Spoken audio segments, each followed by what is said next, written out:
Sometimes life forces us into roles we never asked for. At 24, I never imagined I'd be called daddy by a child who isn't even mine. But Belle, my 5-year-old sister, looks at me as if I'm her entire world. And in truth, I am. This is the story of how I became both brother and father, and how my own father regrets what he lost. Growing up, I never knew what parental love really felt like. My parents were still kids when they had me. My mother was only 15, my father 16. I didn't choose to be born into their chaos, but I felt the consequences of it every single day. As a little boy, I quickly learned that I wasn't a source of joy for them. I was a reminder of all the things they had to give up: high school dances, late-night adventures, teenage dreams. My father often came home exhausted from juggling 2 jobs, and my mother seemed drained of every ounce of patience. When I misbehaved like any normal child, knocking over a cup of juice or asking for a toy, they didn't just scold me. They'd throw words like knives. "We gave up our lives for you, and this is how you repay us?" I remember my 7th birthday as if it happened yesterday. Most kids had parties with balloons and cakes. I got a cupcake from the grocery store and a sweater that was too big for me, pulled from a bin at the thrift shop. I smiled and said thank you, because what else could I do? I just wanted them to look at me with warmth, but all I saw in their eyes was exhaustion, and maybe regret. When I was 9, my father finally got his GED and landed a stable job. We moved out of my aunt's cramped house into a small, 2-bedroom home. I thought maybe, just maybe, things would change. But money doesn't buy love. The shouting, the cold stares, the feeling of being unwanted, all of that stayed. By the time I hit my teenage years, I stopped trying to earn their affection. I no longer asked for hugs or approval. I became invisible. And when my mother noticed how distant I'd become, she tried, in her own way, to reconnect. She'd ask if I wanted to watch TV with her or bake cookies. But by then, it felt too late.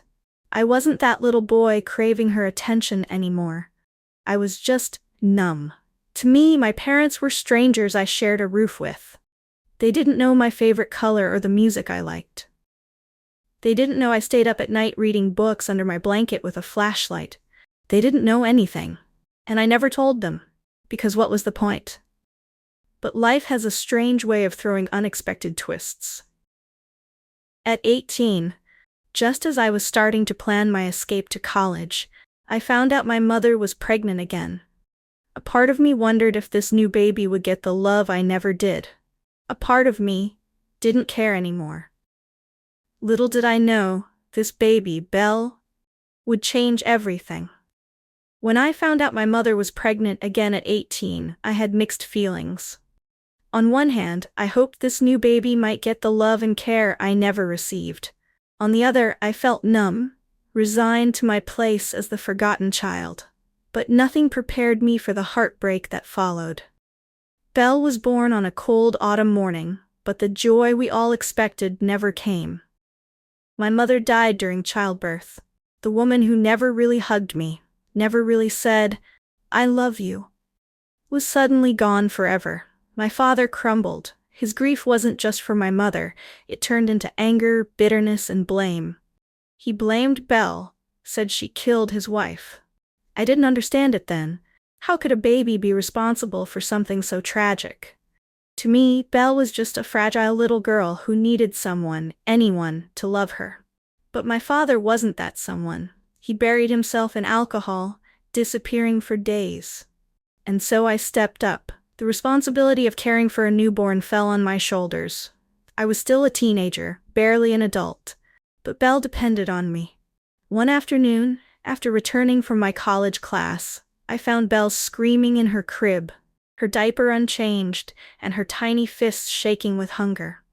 My father was nowhere to be found, probably drunk at a bar. That moment changed everything. I realized then that, if I didn't take care of her, no one would. I put my education on hold and became her full-time caretaker. It wasn't easy. Sleepless nights, endless diaper changes, late-night feedings. But Belle's smile made it worth it. Despite the chaos, Belle was almost always cheerful. She slept through the night better than most babies I knew. Her bright eyes and infectious laughter became my source of hope. She was my light in a dark world. My father, however, became a ghost in our home. He was angry whenever I confronted him about his absence, telling me coldly that if I couldn't handle Belle, I could leave her at the fire station. I stopped trying to get him involved. Belle didn't know her father well, but she knew who I was. Slowly, I became her world. And though I was just her brother, she started calling me Daddy. Raising Belle was the hardest and most rewarding thing I've ever done. As she grew, so did my love and sense of responsibility. I juggled college during the day and night shifts at work, always making sure to leave time for Belle in the afternoons. I enrolled her in daycare so I could continue my studies, but I was always there to pick her up and hear about her day. She thrived despite the unstable home environment. And she was fiercely attached to me. One day, her preschool teacher told me something that caught me off guard. Belle was telling everyone that I was her dad. I didn't say anything at first. I wasn't sure how to explain it to her or if I should correct her. But deep down I was proud. Because in every way that mattered, I was her father. I was the one who wiped her tears, sang her lullabies, and celebrated every first step and word. Her biological father barely even spoke to her, and the few times he did, it was awkward and forced. Her dad had a girlfriend now and had started to improve his life, stopped drinking, got a better job. But he never really tried to bond with Belle. The few breakfasts he shared with us were filled with silence, except for Belle and me talking. When Belle was old enough for preschool, I noticed she began to follow her father around, hoping for attention. But that hope was short-lived. After her father blew up at her once, she started to fear him. Then came the moment I'll never forget. On Belle's 5th birthday, I surprised her with an electric car toy. She screamed, hugged me tight, and shouted, "I love you, Daddy." That night, after Belle was asleep, my father confronted me. "Why is she calling you Daddy?" he asked, clearly upset. I told him, because I raised her. I'm the one who never left her side. I'm the one who's been there for every milestone. He was silent, but since then he's been trying, awkwardly, to connect with Belle. But she still sees him as a stranger.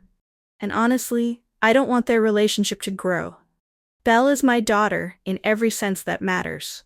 My father's attempts to play dad now feel like a desperate act to reclaim something he lost forever. I watch as he struggles to find words to engage Belle, but the warmth and trust just aren't there. Belle is polite, she entertains his conversation, but her eyes betray her discomfort. She clings to me when she can.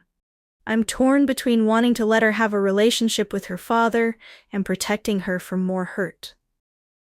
Sometimes, late at night, I think about what it would mean if I let him back in completely. Would Belle be confused? Would she feel torn between us? I worry about that. My father's bitterness still lingers. He blames me for stealing his daughter's love. But he was the one who walked away first. I graduated college recently and have been looking for better jobs to give Belle the life she deserves. I want a home filled with love and stability, something I never had.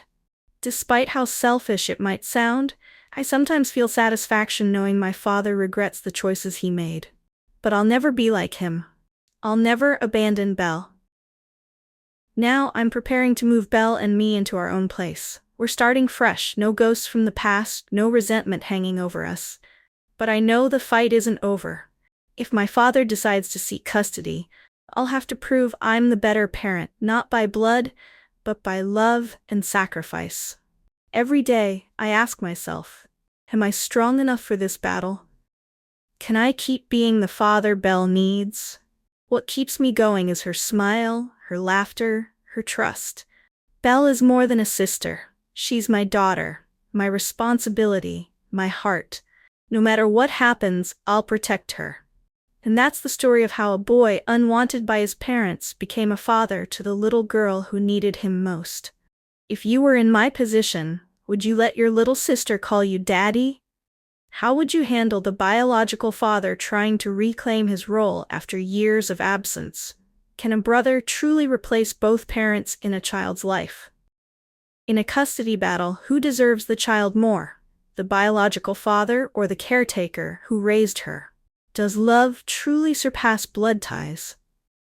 What do you think about this story? Would you have made the same choices? Share your thoughts in the comments below. Don't forget to like and subscribe for more emotional stories that touch the heart. If you've experienced something similar, please share your story. Your voice could help others feel less alone.